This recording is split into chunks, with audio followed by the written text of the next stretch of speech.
Hey, what's up, everybody, and welcome back to the Burn Boot Camp podcast. My name is Devin Klein, or you might know me as DK, and I am the co-founder and the visionary. Welcome back to the podcast. Today, what we're going to talk about is stop using the word unfair. Okay, that's the punchline. That's the episode theme today. And I posted something on my Instagram channel. If you're not a follower over there on Instagram or a supporter, please go over there, check it out. I'm posting stuff pretty much every day. And I had one that popped off, and I wanted just to share that with you, be able to elaborate a little bit on it, because it really seemed to resonate with people. And I'll go ahead and read the caption verbatim, and then we'll just discuss and elaborate on it a little bit. And so let's get right into it, okay? So what I said on my Instagram was stop using the word unfair. That was the headline. And the caption read like this. It said, God did not make all men equal and give equal opportunity. Great men will still rise, and weak men will still fall. I mean human, by the way, here. It's not unfair that someone has an advantage over you. It's nature.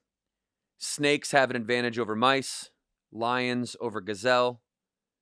In the jungle, some chimps have an advantage over others. Using the word unfair is an easy button for sympathy. Ooh, I went hard on that one. Using the word unfair is an easy button for sympathy, meaning by using this word, you're trying to get other people to feel bad for you. Being a victim is as easy as volunteering, and being the hero is is the hard thing to do. This term, unfair, will engage you in psychological warfare with others, because life is unfair intrinsically, and the sooner you realize this, the sooner you'll begin to equip yourself with tools to account for the holes in your game. And I said, no one's allowed to use this word in my circle, in my life. And if they do, that's an opportunity for me to mentor them. My life has been like my life has been like starting a marathon race, only I'm in a 100-foot ditch. Everyone else was at the starting line. Instead of complaining about how unfair life is, I was too busy getting to work, climbing out of the hole, and giving myself a chance to win the race. So let's break this down a little bit, okay? There's some very punchy quotes in my little Instagram caption there. And we're going to break it down. So people do have advantages, and people do have disadvantages. And I think that's what makes us superhuman. I think that's what gives you your superpower. I think that's what gives you the ability to have a unique purpose and passion and gifting in this world. I really believe strongly that everyone has three levels. There's things we're weak at, there's things we're great at, and then there's one thing we're phenomenal at. All of us have this, okay? Many things we suck at, a few things we're good at, one thing we're phenomenal at. I think it's really important to try to suffocate all the things you're weak at. Yeah, there's no need trying to be great at everything. That's the best way to be mediocre at a lot of things. You can naturally be good at a few things, but what's that one thing that you can do, that one strength, that naturally phenomenal gift that you have, like a person who's just 6'6" and can jump and can shoot a ball naturally? What's that one thing that you have that if you applied a tenacious amount of energy, effort, optimism to this one craft, that you could be world class at this one thing, that you could be phenomenal at this one thing? I'm not suggesting the best, okay? My goal is never to be the best, okay? My goal is to be one of the best and stay there. Be world class and to stay there. No matter what it is, parenting, sketching, being an operations manager, being a teacher, an entrepreneur, it doesn't matter. But the way that you're going to not ever give yourself an opportunity is when you believe that you've been done dirty, when you believe that people are out to get you, when you've crossed that river going from optimistic to pessimistic, from believing that people are good to believing that human nature is evil, to believing that you have support and people in your life that unconditionally love you to people that in your life that have conditions on their love for you. And as soon as you start using the word unfair, that's the gateway drug into all of these negative traits. That's the gateway drug into opening up the door to the worst version of yourself possible. Because if everything's unfair, then everyone's out to get you, then of course you're going to be bitter. Of course you're going to have resentment. Of course you're going to have ill feelings about success and about achievement and about pursuit of happiness and a pursuit of your goals.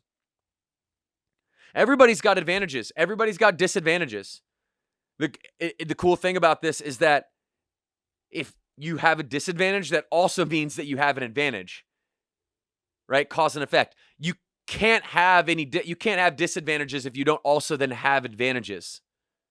You follow what I'm saying? Meaning that for everything that you believe to be that yourself is maybe incompetent at or not good at, whatever, like if you're not good at it, great, because it's like 99.99 repeating percent of possible things to be good at, you're going to be awful and terrible at. But the 0.1% of things that you can be phenomenal at, I want you to put all of your strength, all of your energy, all of your effort, all of your chips in that one thing, the thing that gives you the most purpose and the most passion.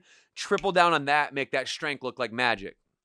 When you can turn your strengths into magic and you get people to say, oh my gosh, I have no idea how he or she has been able to pull this off, how they do it all, right? Then you know that you're thinking with a success mindset, with a winner's mindset.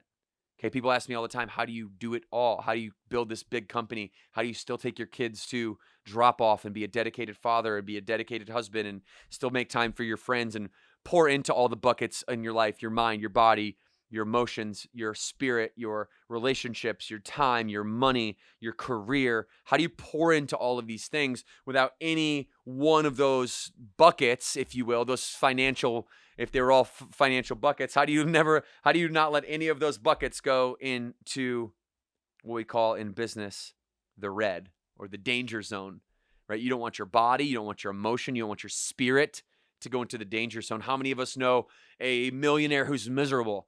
How many of us know somebody who's super fit who's miserable? How many do we know who have a career path but have zero friends and their social life is miserable? You don't just want to be good at one of these buckets. Okay, these 8 buckets that I've laid out here for you today, you want to be depositing into all of them consistently all the time and have all of them be in what we call in business the black. You want to have them be in the black, not the red, meaning the positive, not the negative. The best way to keep them in the negative is to justify why they're in the negative, because life is unfair. If you justify why your life isn't working out the way you didn't want it to work out, you're going to be right. Go ahead and defend your downfall, but that doesn't seem like a great strategy to me, to defend the reasons why you're going backwards in your life. Well, life is unfair, and what do you mean, why is it unfair? Well, life is unfair, and my boss doesn't pay attention to me, and the environment that I'm in, and my children, and their school, and they're pulling me all these directions, and I can't get anything done. Like, social media is causing me not to focus. The government isn't. I mean, at what point do you just cut all that off and say, and go inward? And what point do you put the responsibility on yourself, on an individual? And to me, the reason I'm so disenchanted with the word unfair is because we are not intended to all be equal. That is not the point of this game. We're not all the same height. We're not all the same color. We don't have the same. None of us have the same. None of us have the same fingerprint. None of us have the same breathing cadence. We have a lot of similarities. Okay, but not a single individual is the same. Okay, or made equal. You get an equal opportunity. It's up to you to make best of that opportunity. The best way, the best strategy to make the worst of the opportunity is to use the word unfair. So that's my word. Okay, so audit yourself. This goes back into a greater theme. Okay, the words of winners. Are you speaking the words of winners, or are you using the language of losers? And I don't say that to be derogatory. I say that to put it in a very definitive bucket, that your communication, A, with yourself, and B, with your close family, and C, with your community, your communication and the quality of it is the quality of your life. Starting with the communication that you have with yourself. How are you languaging the current life conditions, life circumstances that you're in? If you set out on a path, on a journey, and that journey had specific stops along the way, and you've missed those stops, meaning your blueprint didn't work out how you designed it, how you drew it up, you might be tempted to use the word unfair. Okay? You might be tempted to use the word unfair. When you're tempted to use the word unfair, go inward. Okay? Are you being fair to you? Not is the world being fair to you. Are you being fair to you? Are you giving yourself an opportunity? Because we can't sit here as an individual man or individual woman and wait for other people in our life to grant us the opportunity or to give us the permission. We've just got to go get it. We've got to go take it. Okay? We've got to go take it. So stop using the word unfair and start being grateful. That's my word. Thank you guys for being here. Make sure that you subscribe. Woo! We got to subscribe. We're getting a lot of subscribers, but I need more. And we need a lot more reviews too. So if you love this message, if it taught you anything, if you picked up even one golden nugget, please go give us a 5-star. And if you hated this, if this is like the worst experience, the biggest waste of your time in your life, please do not go give us a 0-star. Okay? Okay? No, I'm teasing. But seriously, don't give us 0 stars. Okay? We need the 5-star reviews. That's what we want around here. No, I'm kidding. But at the same time, you guys, thank you for being here. I know you could be anywhere else in the world, but you're spending your time here. And whether you're a member at Burn Boot Camp or you're not, and you're just following along and a viewer or a listener or a supporter, we love you. We thank you. And we're going to keep this going for you guys. All right? 2 claps on 2. 1, 2.